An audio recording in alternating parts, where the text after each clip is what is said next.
नमस्कार दोस्तों, आज मैं आपको कार्तिक मास में सुनी जाने वाली पीपल देव की कहानी सुनाने जा रही हूँ। प्रेम से बोलिए पीपल देव की जय हो। किसी गांव में एक सेठ सेठानी रहते थे। सेठानी बहुत ही धार्मिक प्रवृत्ति की थी। वह रोज नियम से पूजा पाठ किया करती थी। इसी तरह रोज नियम से पीपल को जल भी चढ़ाती थी, साथ ही दिया लगाती थी और पूजा करती थी। उसके कोई संतान नहीं थे, जिससे वह सेठ सेठानी बहुत दुखी रहते थे। सेठ सेठानी की उम्र बढ़ती जा रही थी, लेकिन उनके कोई संतान नहीं थी। इस वजह से सेठ जी को बहुत ही चिंता रहने लगी और वह उदास रहने लगे। जब सेठानी ने सेठ जी को उदास देखा तो उन्होंने एक उपाय सोचा। सेठानी ने एक दाई को बुलाया और दाई से कहा कि तुम सेठ जी से कह दो कि मैं माँ बनने वाली हूँ, वह यह बात सबको बता दें। जब 6 महीने पूरे हो गए तो उसने गोद भराई का कार्यक्रम रखा और पूरे गांव को बुलाया। सेठानी ने दाई से कह रखा था कि जब किसी के यहाँ बच्चा हो तो उसे थोड़ी देर के लिए मेरे यहाँ लाकर रुला देना, मैं तुम्हें बहुत पैसा दूंगी।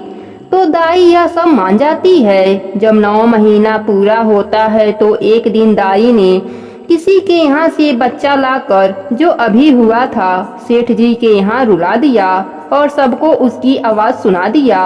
उसके बाद पूरे गांव में यह कह दिया कि सेठानी का बेटा हुआ है। अब बच्चे के जन्म के 1.25 महीने होते ही सेठानी ने जलवा चूड़े का कार्यक्रम रखवाया और उसने बच्चे के स्थान पर कटार को रखा। जब सबने पूछा तो कहा कि कुंवर सा को नजर लग जाएगी, इसलिए वह अभी बाहर नहीं निकालेगी। वह किसी को भी अपना बेटा नहीं दिखाएगी। इसी तरह 5-6 साल बीत जाते हैं, लेकिन सेठानी के बेटे को आज तक किसी ने नहीं देखा। सेठानी बोलती है कि मेरा बेटा भी अब काशी पढ़ने जाएगा।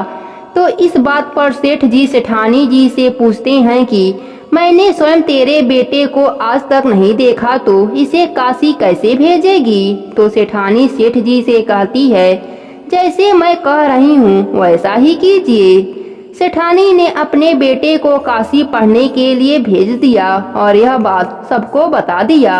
इसी तरह समय बीतने लगा। एक दिन सेठानी ने सेठ जी से कहा कि मेरा बेटा 11 वर्ष का हो गया है, अब उसकी शादी करनी है। आप एक सुंदर और सुशील कन्या खोजकर उसकी शादी करवा दो। तब सेठ जी सेठानी जी से कहते हैं कि क्यों मेरे बुढ़ापे में धूल झोंक रही है। जिस बेटे को मैंने भी आज तक नहीं देखा तो उसकी शादी कैसे करवाएगी।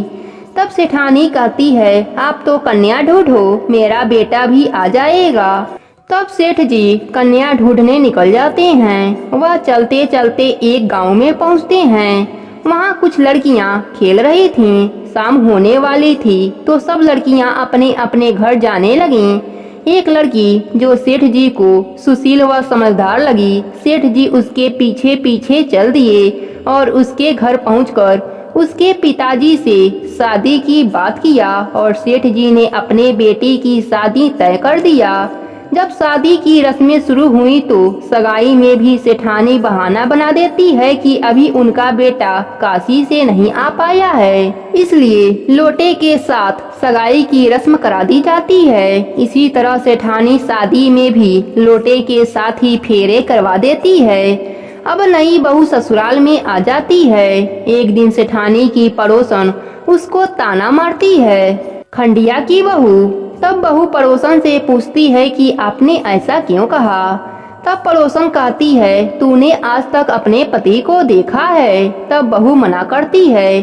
तब पड़ोसन बहू को सब बता देती है। बहू सास के पास आती है और अपने सास से पूछती है कि मेरे पति कहाँ हैं, वह कब आएंगे।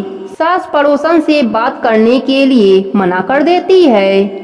अब सास दिन में मंदिर भजन कीर्तन में जाती तो बहू का मन लगा रहे, इसलिए उसको 7 कोठों की चाबी दे जाती, जिससे कि वह पड़ोसन के पास न जाए और कोई पड़ोसी उसे कुछ ना बता दे। बहू ने उन कमरों को खोला। पहले कमरे में खूब सुंदर सुंदर कपड़े ही कपड़े थे। बहू उनको पहन पहन कर देखती और खूब खुश होती।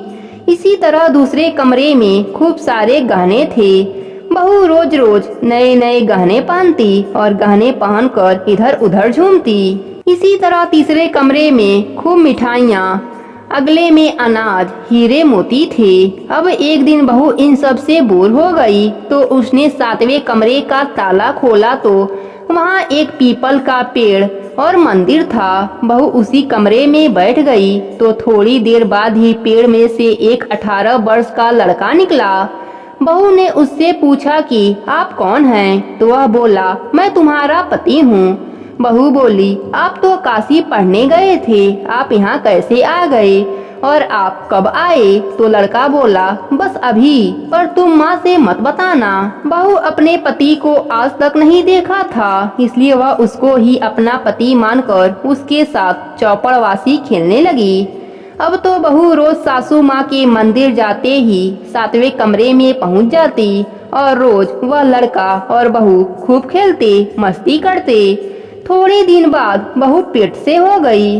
अब सेठ जी सेठानी पर खूब चिल्लाए कि मेरा तो बुढ़ापा खराब हो गया, अब मैं लोगों को कैसे मुंह दिखाऊंगा। तब सेठानी ने धीरे से व प्यार से बहू से पूछा, बहू यह किसका बच्चा है? बहू ने बताया कि आपका बेटा काशी से आ गया है और सातवें कमरे में छुप कर रहता है। आपके मंदिर जाने के बाद मैं रोज वहाँ जाती हूँ और हम दोनों वहाँ पर चौपड़ पासी खेलते हैं, बातचीत करते हैं, साथ में समय बिताते हैं। तो सास बोली, बहू तूने तो मुझे कुछ नहीं बताया।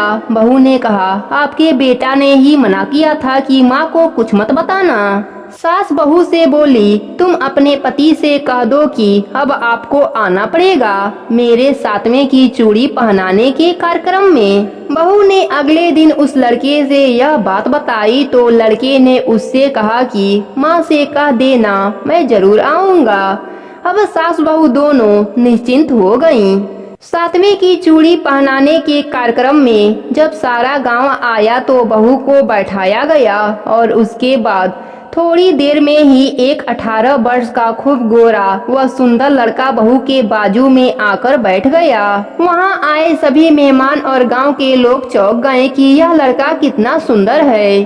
कई औरतें तो बोल रही थी कि इसी कारण सेठानी इसे किसी के सामने नहीं लाती थी और किसी को नहीं दिखाती थी। अब कार्यक्रम के बाद लड़का पुनः जाने लगा तो बहू बोली कि अब आप कहाँ जा रहे हैं? तब उस लड़के ने कहा, अब मुझे जाना पड़ेगा। जैसे ही वह जाने लगा तो बहू और सास भी उसके पीछे पीछे चल पड़े। वह जैसे ही पीपल के पास पहुंचा तभी पीपल के देव प्रकट हुए और सेठानी से बोले, तुम्हारे पूजा से मैं प्रसन्न हूँ, इसलिए तुम्हें पुत्र वरदान में दे रहा हूँ। सेठानी यह सुनकर पीपल देव की जयकारा लगाने लगी। अब सेठ सेठानी अपने बहू और पुत्र के साथ हंसी खुशी रहने लगे। हे पीपल के देव, जैसे आपने सेठानी की सूनी गोद भरी वैसे ही अपने सभी भक्तों पर अपनी कृपा बनाए रखना। कहानी अधूरी हो तो पूरी करना, पूरी हो तो मान रखना। प्रेम से बोलिए पीपल देव की जय हो।